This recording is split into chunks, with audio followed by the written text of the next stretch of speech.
Yeah, it's quite interesting actually looking at the title and thinking who actually came up with that title for this session. But what I'm going to cover in the next sort of 20 minutes is just really trying to kind of talk about why we need financial wellbeing programs in the current climate that we're in at the moment. This session, and I'm going to apologise now, I'm going to need some participation. I'm not going to run an aerobics session for you. However, would you mind, and if you're able to, would you mind just standing up for me only for probably a couple of minutes, if that? Okay, and don't forget this is the session after lunch. So I'm conscious that, you know, with that title, straight after lunch, I'm not on the best foot already. So in this room, put your hand up if you're involved in reward, well-being. Yeah, good. So we're all in the right place. That's great. So could you take a seat if you have gone onto the government gateway and you've got your state pension forecast? So take a seat if you've done that. Wow, amazing. That hasn't actually happened before. Joking. Okay, take a seat if you have done a budget on your finances in the last 12 months. But stand up if you hadn't downloaded your state pension forecast. Thank you. Okay, take a seat if you have made a will. And stand back up if you haven't made a will. Okay, take a seat. We could go on all day. The purpose of that was really just to kind of highlight that we're all experts in this field. So how do Tom, Sally, Malik, etc. in our teams actually deal with this on a day-to-day basis? How do they find out the information about these kind of products, etc.? Especially in a climate where more and more people are looking to their employers for trust. There's been a lot of things I'm sure you'll have all seen on LinkedIn, you know, lots of talk about, you know, an employer being there as a trusted you know, element in people's lives, and I think that's the important thing as well. So why now though? Okay, so hands up if you're in the wrong room. Are you suddenly thinking, why have I come to this session? Am I actually in the wrong room? No, that's good, nobody's in the wrong room. But I'm just going to ask you, just turn around to the person behind you or the person next to you and just let them know why you actually came to this session. Was it because of the draw of the apples? Was it because you actually did read the blurb, which you can probably see it in the small print there, and thought, actually, this is for me? So just really quickly, I know it's that awkward moment, but just let somebody know why you've come today. That actually looks like everybody is in the right place. Am I right? Are we in the right place? Yeah? Brilliant. Well, hopefully you've learned something about the people that you're sitting with. And I hope that was, you know, interesting to kind of find out why some of us are here today for this session. However, that conversation sometimes, it's a bit like, you know, when you go to a pantomime and your other half has actually put you right on the front row and you kind of, that awkward moment. So hopefully that wasn't too awkward to have that conversation.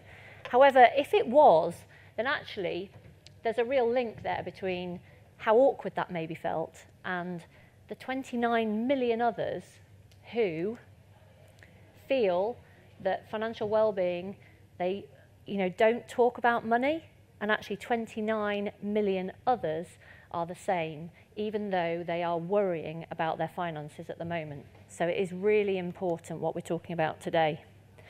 So I'm going to tell you a story because a lot of, when you go to presentations, we're all in our, you know, lovely clothes, we're in a great environment, we're eating nice fruit. However, not everybody is as lucky as that. So we have to think that whatever financial wellbeing program we're going to put in place, it has to resonate with lots and lots of people in their lives, because everybody's circumstances are completely different. So this little girl here on the left, so she's 6 here, and she's 6 years old. I mean, crikey, you know, life ahead of her.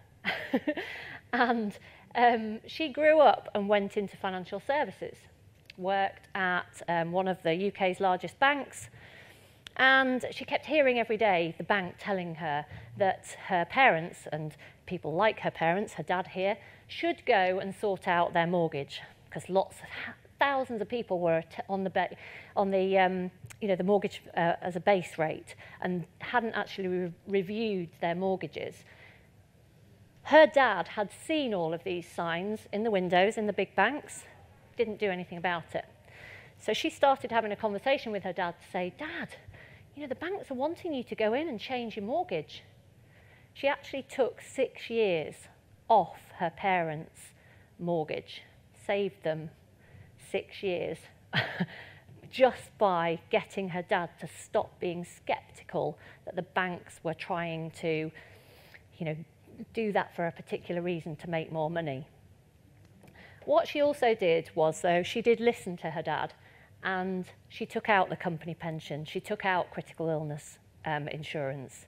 And bear in mind, at the moment, the research shows that 38% of people over the last 3 years have cancelled insurance policies. She therefore educated her dad, and also she worked within share plans, and she was fortunate enough to work with Asda.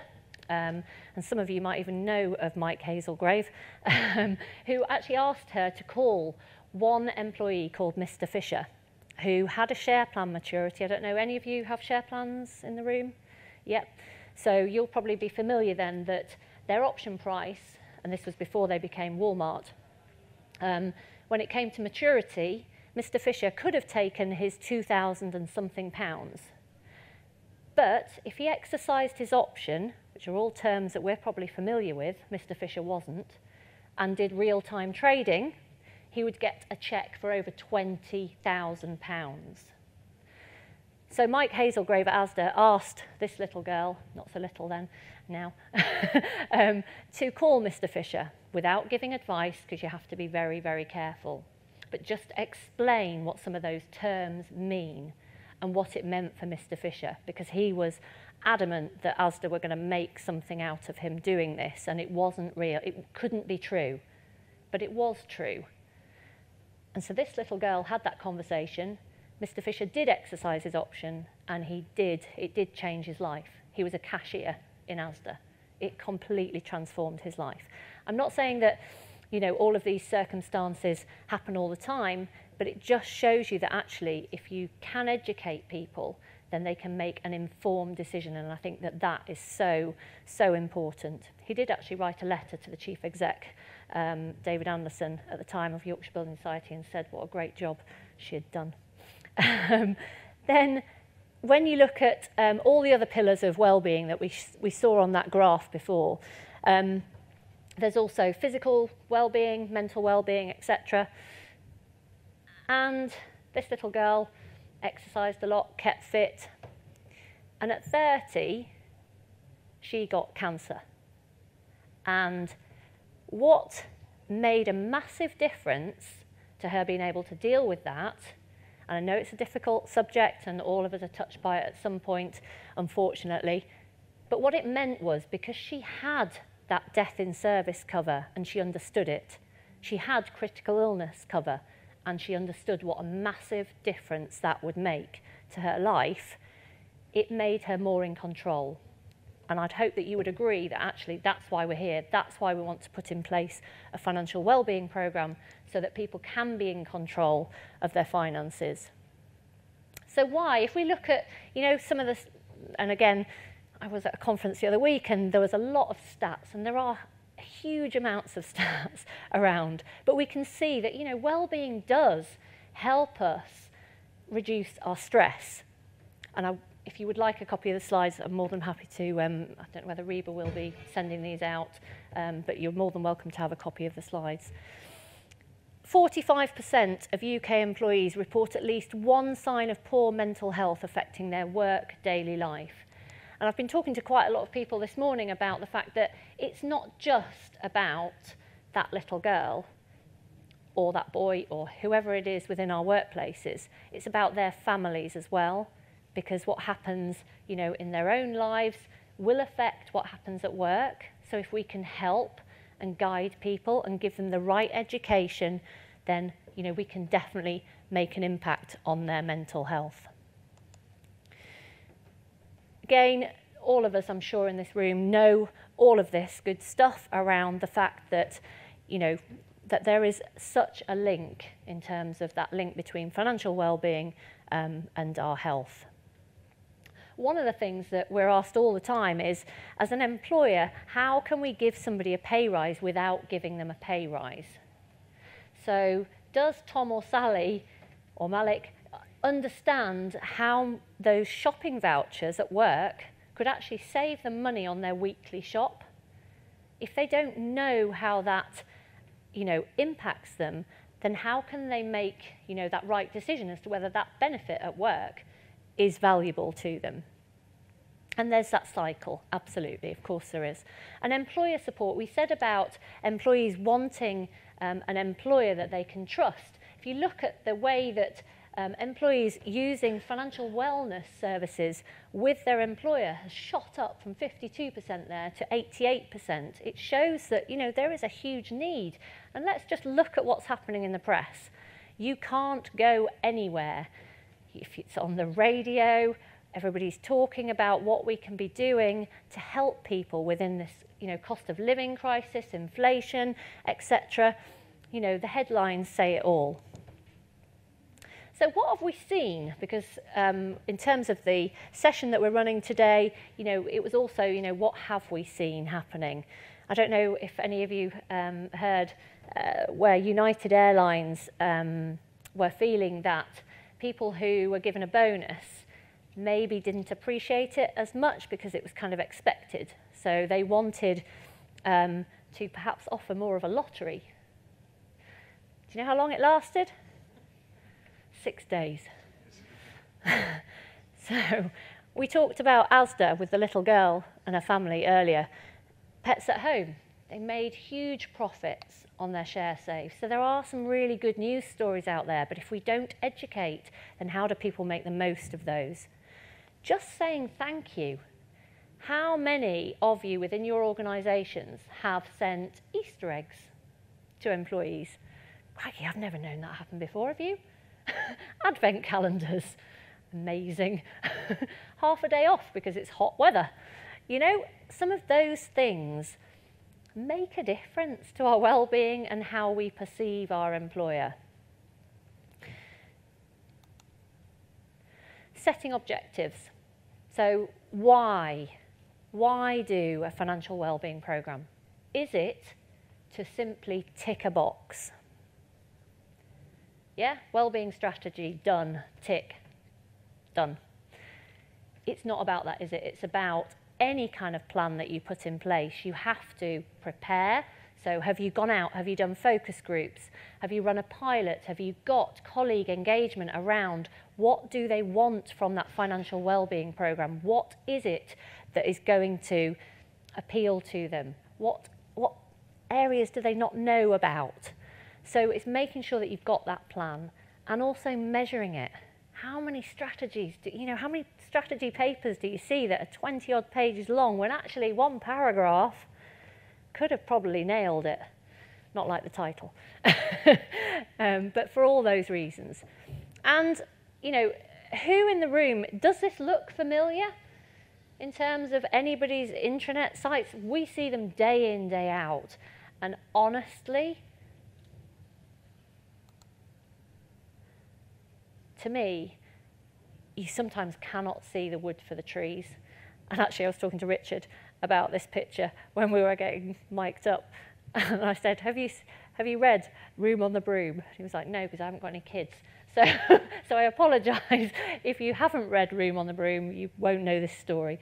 But it's essentially saying that, you know, we've got these amazing benefits as an employer. And in your role, you want people to know, you know, how do these work? But not only how do they work, how do I find them to then make it clearer, to make that member journey much smoother? I said about, you know, planning, having that strategy, but also employee experiences. So that little girl who had taken out critical illness cover with her employer, felt far more in control and gave really positive feedback about how that had a huge impact on her life. And that's the point. Wellbeing isn't just about putting in place a strategy. It's about getting all of this right so that it does actually result in feedback that you can take forward and develop, because things are not going to change overnight.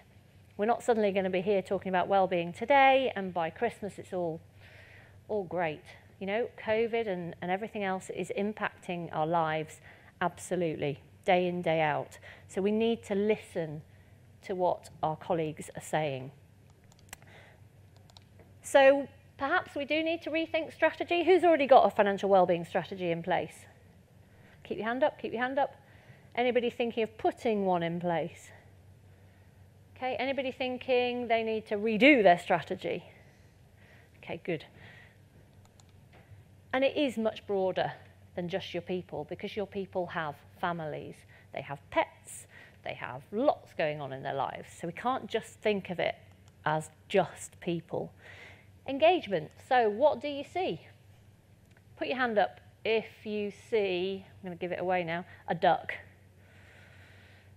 Cool. Anybody see anything else?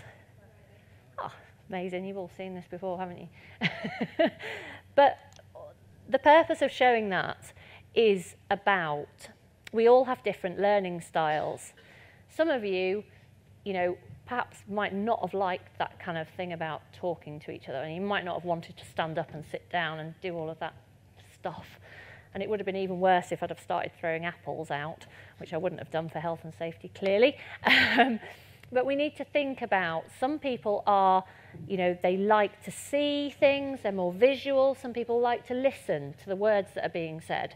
Some people, and not me, would love to sit and read their pension plan rules. Not me.